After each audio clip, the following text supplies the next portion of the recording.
Afternoon climate ரொம்ப நல்லா இருந்தது. ஸோ வெளியே போகலான்னு கிளம்பிட்டோம்.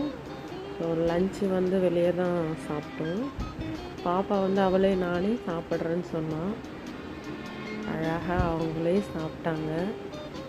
நான் ஊட்டுறேன்னு சொன்னாலும் நோ மம்மி நானே சாப்பிட்றேன்னு சொல்லி அவங்களே சாப்பிட்டாங்க. இப்போ ஸ்கூலில் வந்து ஆஃப்டர்நூன் ஃபுட்டு கொடுக்குறாங்க ஸ்கூலில். ஸோ அதில் வந்து பசங்க கூட வந்து அவங்க சேர்ந்து சாப்பிடுவாங்க. வீக்லி ஒரு 3 டைம்ஸ் நான் கொடுப்பேன். 2 டைம்ஸ் அது அங்கே ஸ்கூலில் கொடுக்குற ஃபுட்டை அவங்க பசங்க கூட சாப்பிடுவாங்க. அப்புறம் எல்லாம் அப்படியே பீச்சுக்கு கிளம்பி போனோம். பீச்சில் ஜாலியாக என்ஜாய் பண்ணாங்க.